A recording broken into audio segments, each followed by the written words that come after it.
Okay. Good morning, everybody. Good morning, Bhante. Good Morning, morning. Bhante. Good morning, Bhante. Today, Good morning, Bhante. good morning. Good morning, Bhante. Today, I am going to give a Dhamma talk on two discourses. Both are connected. One entails the other. Therefore, I thought of selecting these both of them to give the talk. The title is Jhana and Direct Knowledge. Although this is the sort of abstract subject topic, but the content is very lively, where the Buddha put Venerable Mahakassapa on the same pedestal as the Buddha. This happened in Savatthi. I read the sutta first, and wherever necessary, I explain them.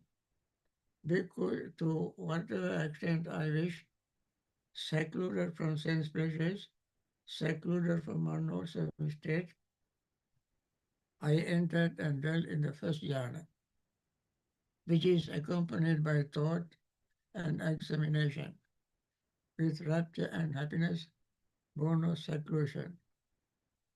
And then Buddha said, Kassapa too, to whatever extent he wishes, secluded from sense pleasures, secluded from unwholesome state, enters and dwells in the first jhana.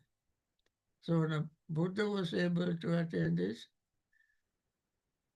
and exactly the same way Venerable Mahakassapa also attained the same state.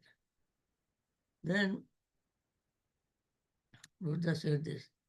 I read the entire thing for you, for you to get the very clear picture of this discourse. Because to whatever extent I wish, with the subsiding of thought and examination, I entered and dwelt in the second jhana, which has initial confidence and unification of mind, which has internal confidence and unification mind, is without thought and examination, and has rapture and happiness born of concentration. Then Buddha said, Kassapa too, to whatever extent he wishes, with the subsiding of thought and examination, enters and dwells in the second jhana. The Mahakassapa's attainment is exactly the same. Buddha did not repeat the same wording, but he repeated the same attainment of Venerable Mahakassapa. Then the next paragraph is Buddha said, because to whatever extent I wish, with the fading away as well of rapture, idle, equanimous, and mindful and clear comprehending, I experience happiness with the body. I entered and dwelt the third jhana, of which the noble ones declares he is equanimous, mindful, one who is dwells happily. Kassapa too, to whatever extent he wishes, enters and dwells in the third jhana. So then Buddha said, because whatever extent I wish, with the abandoning of pleasure and pain, and with the previous passing away of joy and displeasure, I entered and dwelt in the fourth jhana, which is neither painful nor pleasant, and includes the purification of mindfulness and equanimity. Kasyapa too, to whatever extent he wishes, enters and dwells in the fourth jhana. Okay, and then because whatever extent I wish, with the complete transcendence of perceptions and forms, with the passing away of perception of sensory impingement, with non-attention to perceptions of diversity, aware that space is infinite, I entered and dwell in the base of the infinity of space. Kasyapa too, whatever extent he wishes, enters and dwells in the base of the infinity of space. This is the description of immaterial attainment. It's called peaceful attainment. Santa Vimukha. This in popular sense is called Arupa Jhana.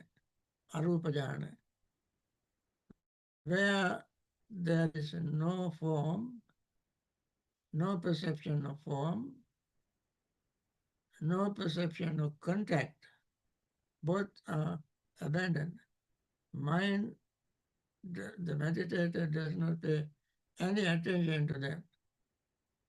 He finds them form and perception of a sensory impingement, that is mental contact, both are troublesome in the highest sense, and without any perception or diversity,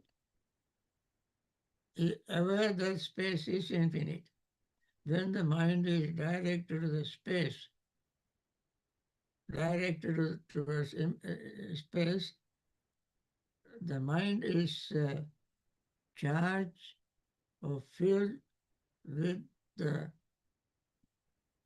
perception of space. No perception of forms, no perception of contact, but only the perception of space is in the mind. Mind is filled that. So, it is very highly mental, spiritual attainment. Then once he enters it, he stays there as long as he likes. Venerable Mahakassapa too attained the same state exactly like the Buddha. And then, because to whatever extent I wish, by completely transcending the base of infinite or space, aware that the consciousness is infinite, I entered and dwell in the space of the infinity of consciousness. Now, just imagine consciousness is so subtle, and this subtle consciousness, we have eye consciousness, ear consciousness, nose consciousness, body consciousness, mind consciousness, tongue consciousness, body consciousness, and mind. It is not this kind of consciousness. When you say eye consciousness, you have, there is at the background, there is an eye, is a form. When you have ear consciousness, there is, when you are conscious of the ear, there is at the background, the ear is a form. Nose, consciousness. At the back of that, you have the nose, which is a form. Tongue, you are conscious of the tongue. Then at the back, in the back burner, there is form. body consciousness. Consciousness at the back of that is body, which is a form. And then mind consciousness. Mind consciousness has all kind of mental objects. And therefore, the infinity of consciousness is not this kind of consciousness, but consciousness in general, without any content in it, without any supportive factors, only consciousness. That consciousness is infinite, no limit to that. So one stays in that, and Buddha wanted to develop his mind to stay being aware of consciousness alone, consciousness alone. And Venerable Mahakasapa also was able to do the same thing. Kasapa too, to whatever extent he wishes, enters and dwells in the base of the infinity of consciousness. This is the ayatana, base. Base is where the consciousness stays. Consciousness doesn't go beyond that. So the Buddha said it is in mentality and materiality where consciousness is, and Buddha said Pachudavatati bhikkhave vijnana nama rupama na parangacchati. This consciousness does not go beyond mentality and materiality. It is this kind of consciousness that the Buddha entered upon and stayed there as long as he liked.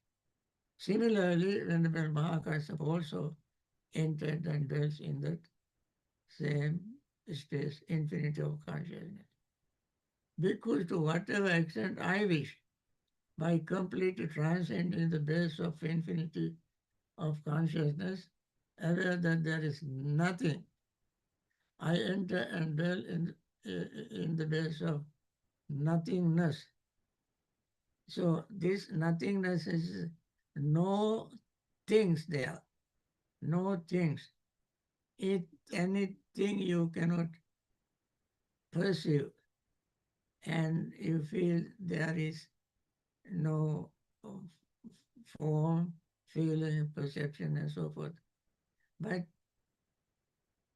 Buddha was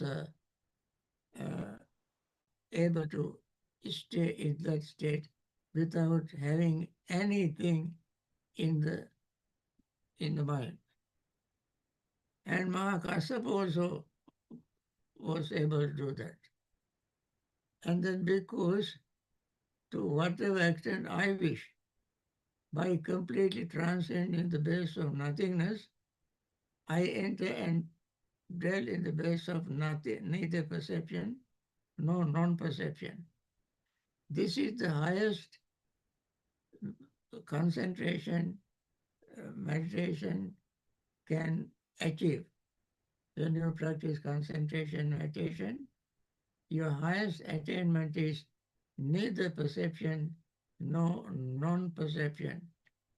It is actually very difficult to explain in any comprehensible terms for average people to understand it, because one has to practice meditation to visualize it, perceive it, and understand it.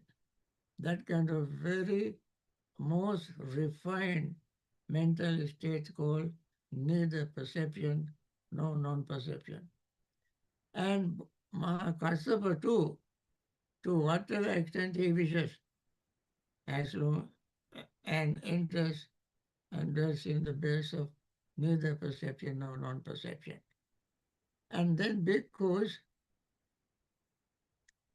whatever extent I wish, by completely transcending the base of neither perception nor non-perception, I enter and dwell in the cessation of perception feeling. Sanya Vedita Nirodha, cessation of perception and feeling. There is no perception, no feeling in that state. And Venerable Mahakasyapa also was able to attain that state.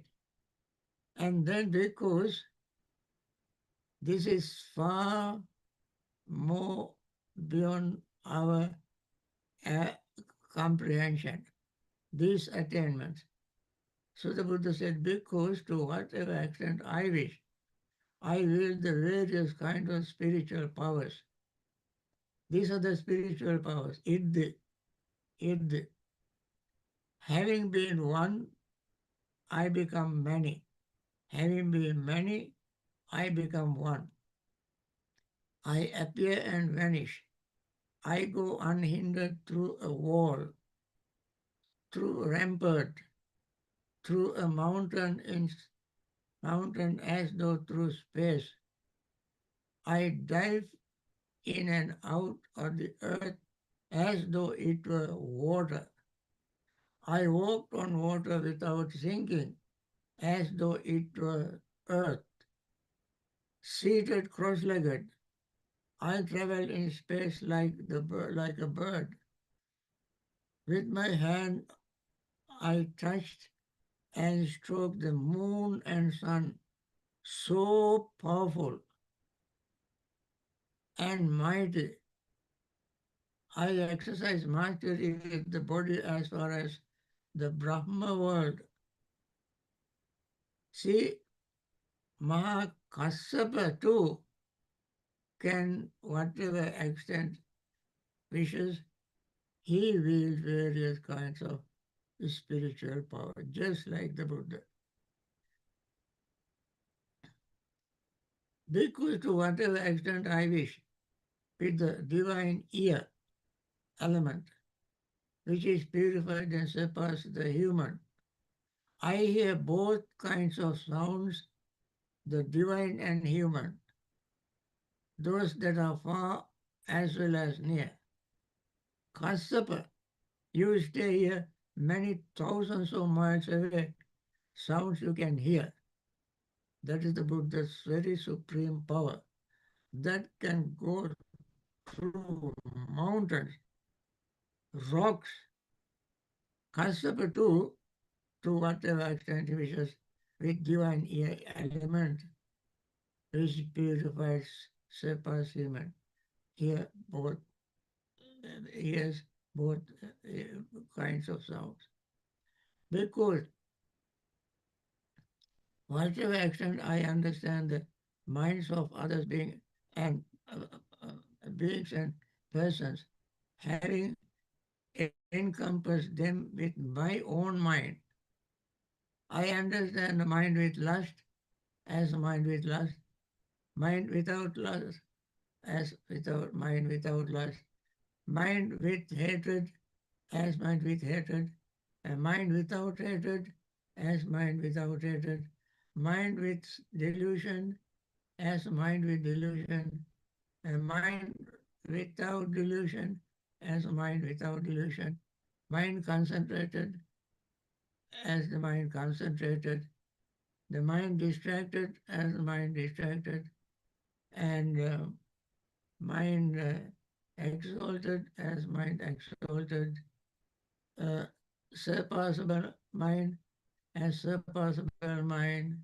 unsurpassable mind as unsurpassable mind, concentrated mind as concentrated mind, unconcentrated mind as unconcentrated mind, liberated mind as liberated mind, unliberated mind as unliberated mind.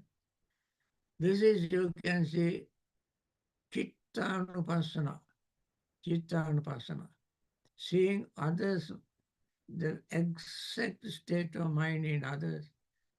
Buddha was able to penetrate his mind and sees every state of mind of that person. Venerable Mahakasyapa also could do that.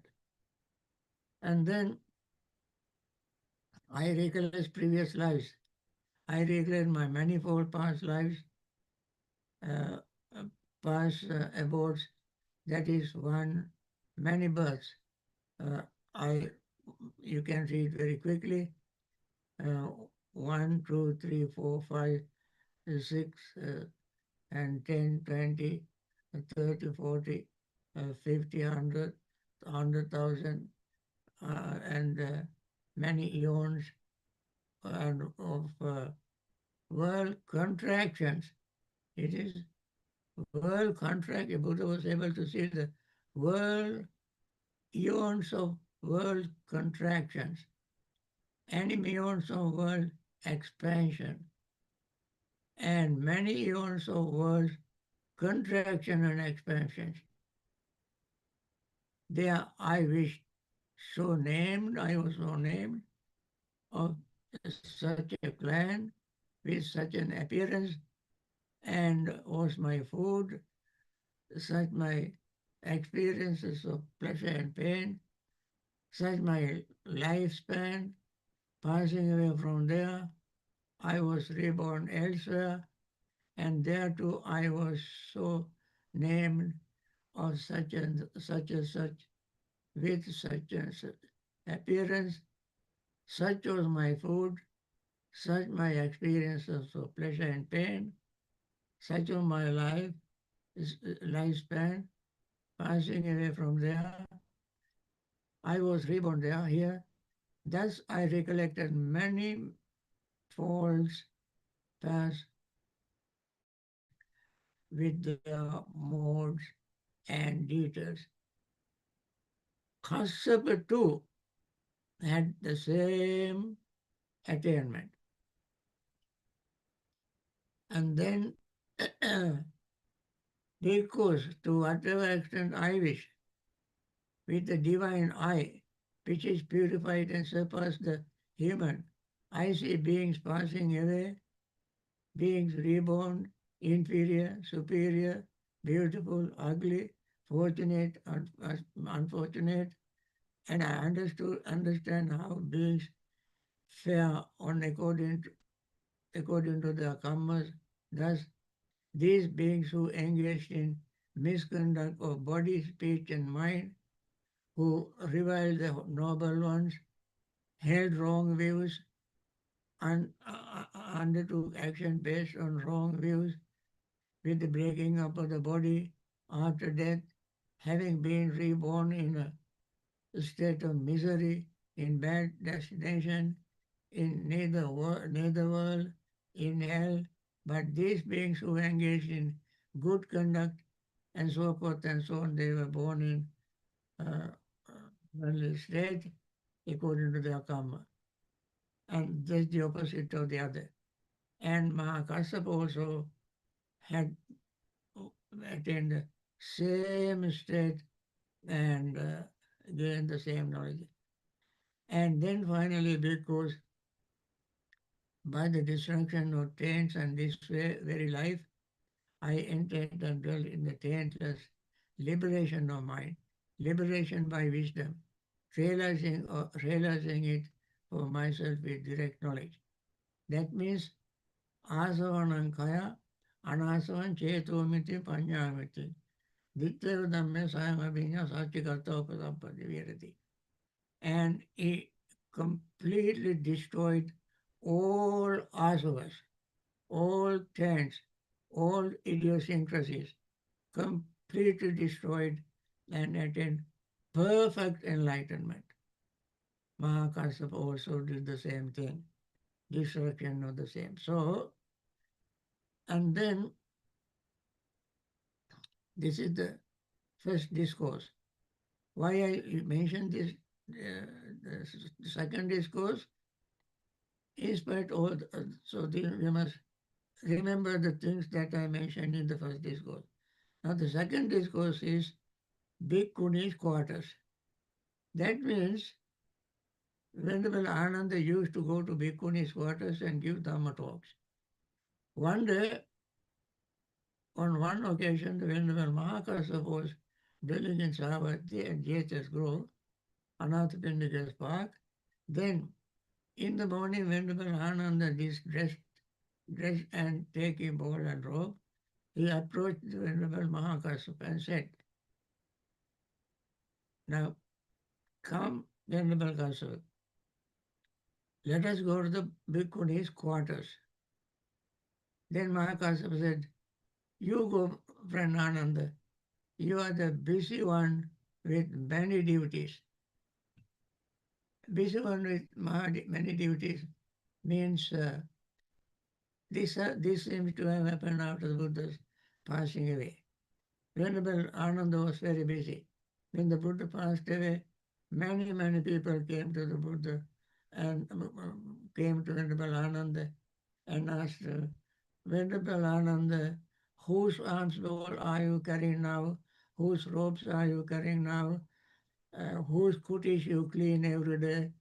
Whom are you following? Now the Buddha passed away.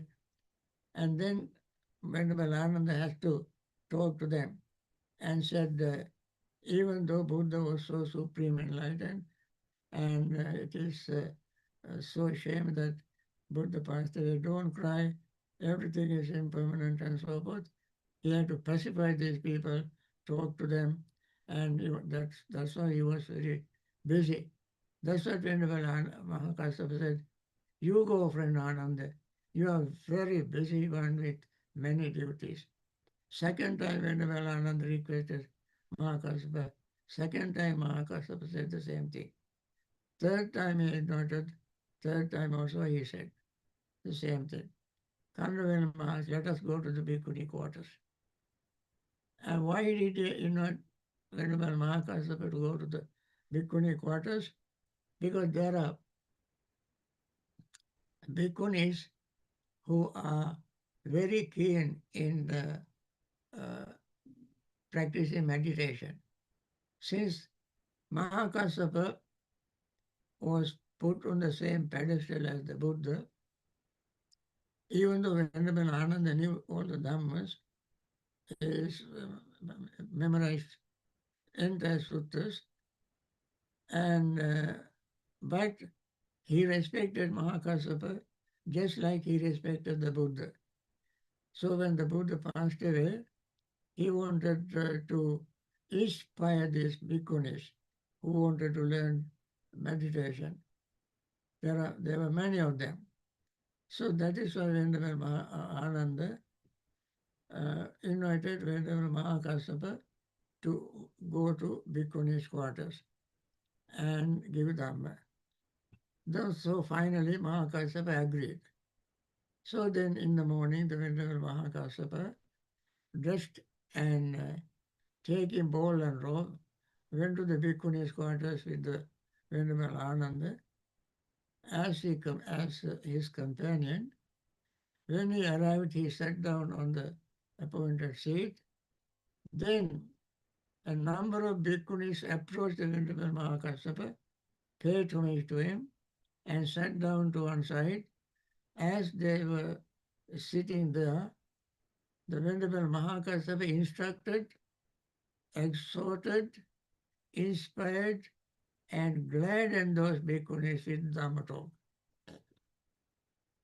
After which he rose from his seat and departed. So this is what Venerable Ananda wanted to do. Ananda wanted Venerable Mahakassapa, his presence in front of these bhikkhunis itself is a great inspiration to bhikkhunis, because he was such a great person with all the wonderful qualification that Venerable Mahakassapa had.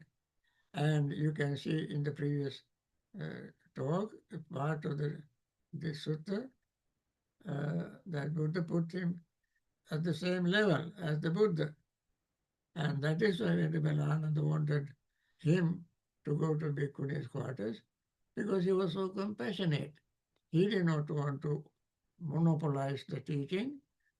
He was so humble, so compassionate, and invited Venerable Mahakassapa to go and teach the Dhamma. And Venerable Mahakassapa finally agreed and completed his wish. Then there was a bhikkhuni called Thulatissa being displeased, expressed her displeasure thus. Now this nun,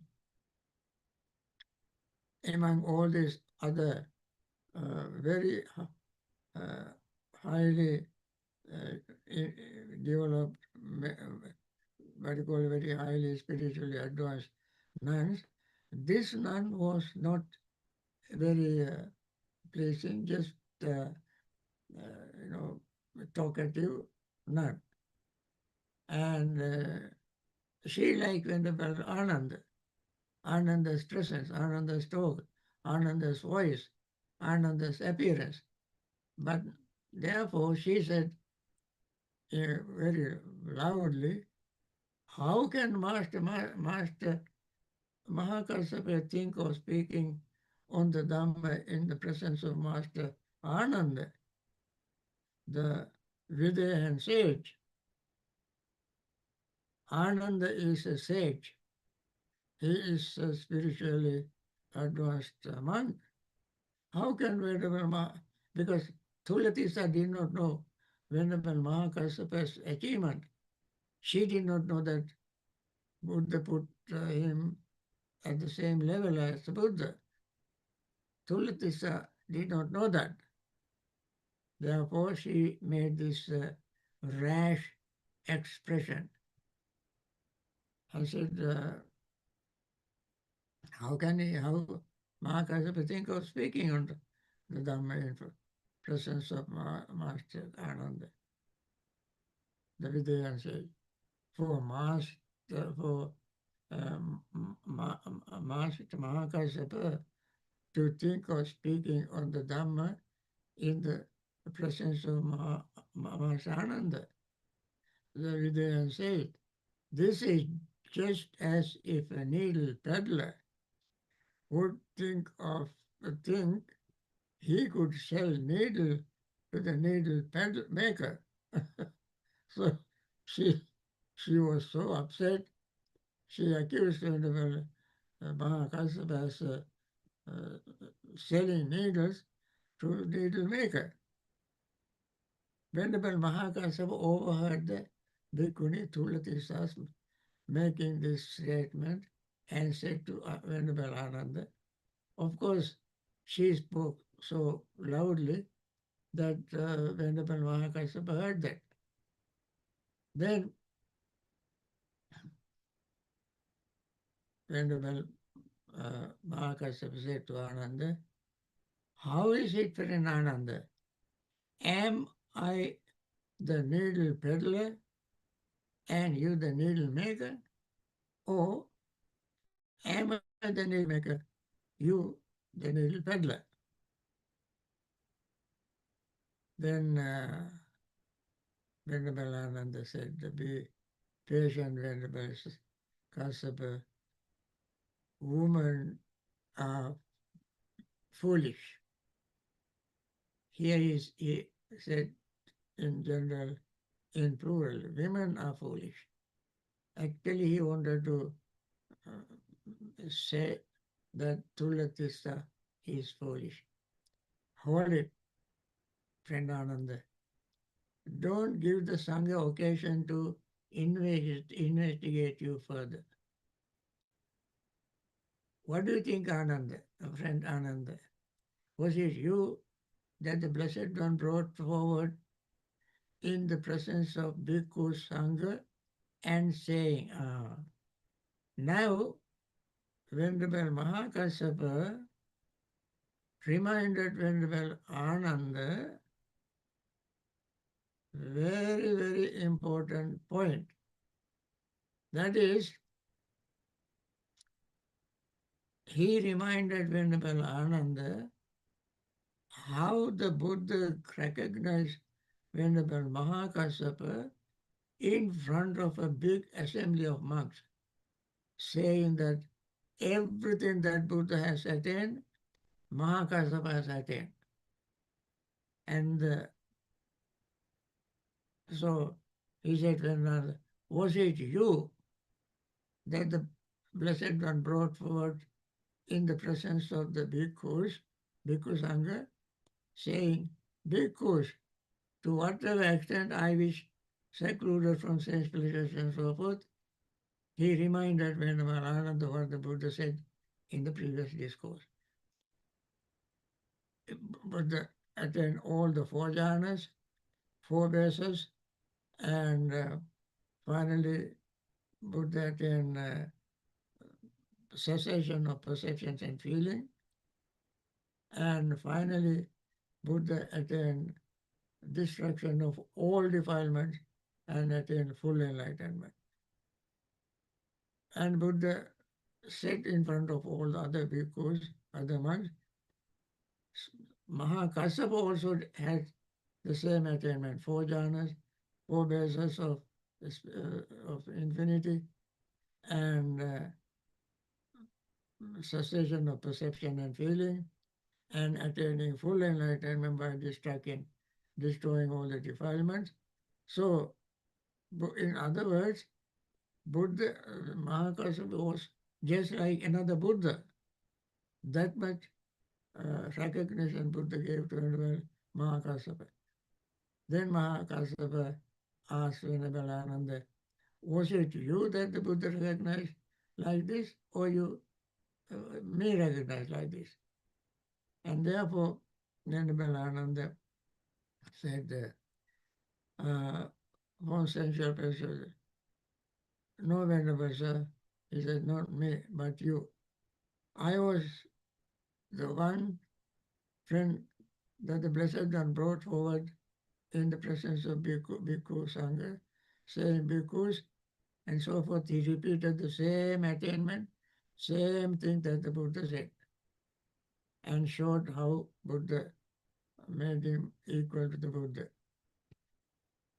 I was the one when, friends, the Blessed One brought forward in the presence of the Bhikkhu Sangha, saying bhikkhus by the destruction of taints in this very life, I entered and dwelt in the taintless liberation of mind, liberation by wisdom, realizing it for myself with direct knowledge, and the Kassapa too by the destruction of taints in this very life, entered and dwelt in the taintless liberation of mind, liberation by wisdom, realizing it for myself, himself, with the destruction defilements.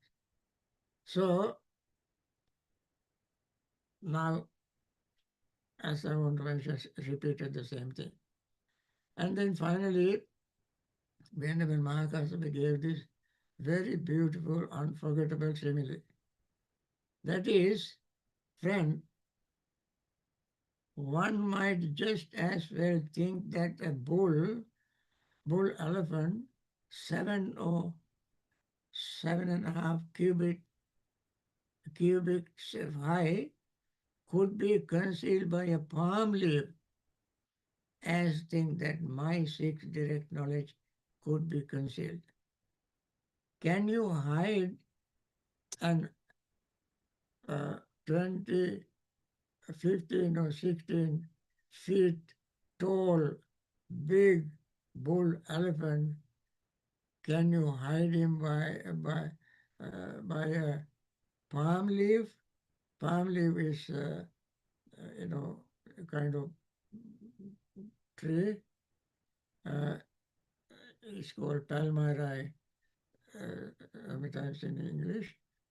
And palm leaf is big, but that palm leaf cannot hide, cannot conceal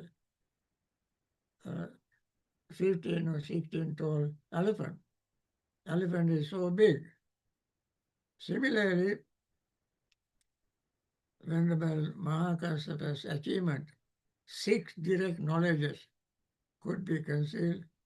You cannot conceal my attainment. 6 kind of direct knowledge. Iddividam, Dibbasotam, Paritityajanam, and so forth. And so forth. These are all very obvious, very inconspicuous. They are very clear. And therefore, You don't write. And then Bhikkhuni Tullatissa fell away from the holy life. Tullatissa was wearing a robe, but she felt the robe has thorns. She felt like there are insects in a body, insect biting a body through the robe. So robe became so uncomfortable to her to cover her body, and therefore she disrobed and put on lay clothes. In other words, she became a lay person, gave up his monastic practice because she is not worthy of a bhikkhuni. And this happened to her in that very life. Of course, afterward, after death, she was, according to the, the text, reborn in hell for accusing noble ones like Mahakasapa, who was insulting, she insulted him uh, and put him down using disparaging remarks, and therefore it was very unwholesome action. And the result of that was that she was reborn in hell. Now, this story is very important to remember. I was telling you earlier in my previous talks that I wanted to give few talks on the greatness of Venerable Mahakasapa, and this is a part of it. And there are many more things to say about Mahakasapa. As time passes, probably I might use some of them. I want you to understand who Mahakasapa is, even though we don't talk very much of Mahakasapa. He is as great as the Buddha. He exchanged the robes with the Buddha. Buddha himself recognized him uh, as equal to the Buddha, and therefore this is very important for us to remember in our knowledge of Dhamma and Buddhist teaching. Now, friends, this is enough for today's Dhamma talk. Now let us do some meditation. We have very few minutes. Even though we have a few minutes for meditation, since these two talks, two suttas, I wanted to bring out because they are so closely connected, one lead to the other, and therefore I wanted to mention this. Okay, that's it. Let us meditate.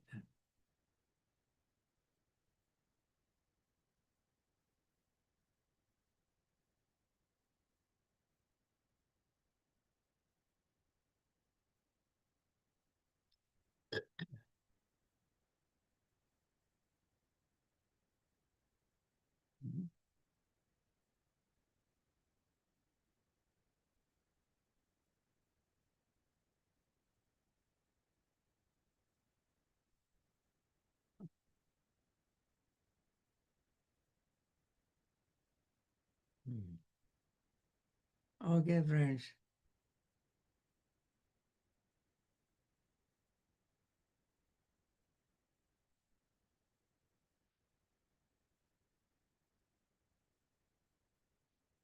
May all beings be happy and secure. May all beings have happy minds. Whatever living beings there may be, without exception, weak or strong, long or large, medium, short, subtle or gross, visible or invisible, living near or far, born or coming to birth, may all beings have happy minds. Let no one deceive another, nor despise anyone anywhere, neither from anger nor ill will should anyone wish harm to another, as the mother would risk her own life to protect her only child. Even so, towards all living beings. One should cultivate a boundless heart.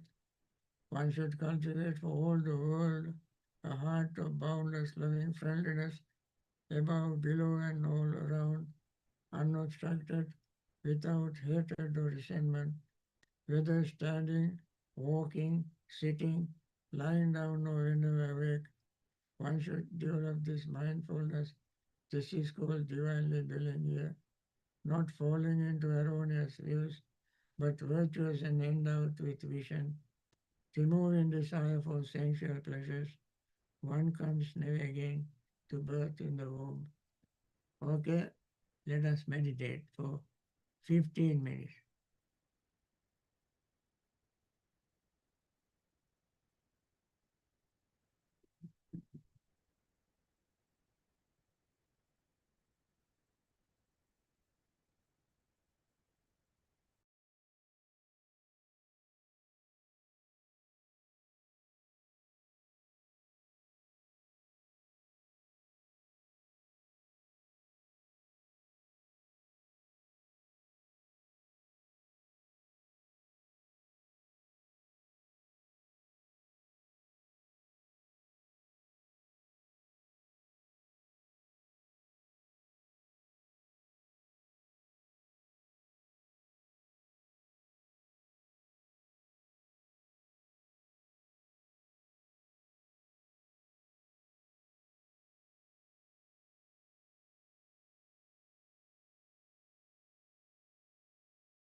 By means of these meritorious deeds, may I never join with the foolish, may I join always with the wise, until the time I attain Bhavana. May the suffering be free from suffering, may the fear-struck be free from fear, may the grieving be free from grief, so too may all beings be, from the highest realm of existence to the lowest. May all beings arisen in these realms, with form and without form, with perception and without perception, be released from all suffering and attain to perfect peace. Excellent, excellent, excellent. May all those who are in hospitals suffering from various diseases, may they recover soon and return to normal life, continue their Dhamma practice, meditation, and liberate from samsaric suffering. May all the doctors, nurses who help these people also find time to practice Dhamma, meditation, and liberate themselves from samsaric suffering. Those who have lost their grieving, their relatives may still be grieving. May they be free from grief and try to understand the nature of existence. May they practice Dhamma, meditation, and liberate themselves from samsaric suffering. May all those who are in trouble, sports, war zone, discrimination, poverty-stricken, may they too find time to understand the nature of greed, hatred, and delusion, practice Dhamma, practice meditation, and liberate themselves from samsaric suffering. May all those who are in the northern direction, northeastern direction, eastern direction, southeastern direction, southern direction, southwestern direction, western direction, northwestern direction, up and down below, all of them in all these 10 directions, infinite beings, infinite directions, be all well, happy, and peaceful. Finally, may they all attain Nibbana. With this, friends, we end this today's session. Thank you, Bhante. Bhante. Taru, Bhante. taru, taru. Everyone, Saranai Bhante. See you tomorrow. Thank you, Bhante.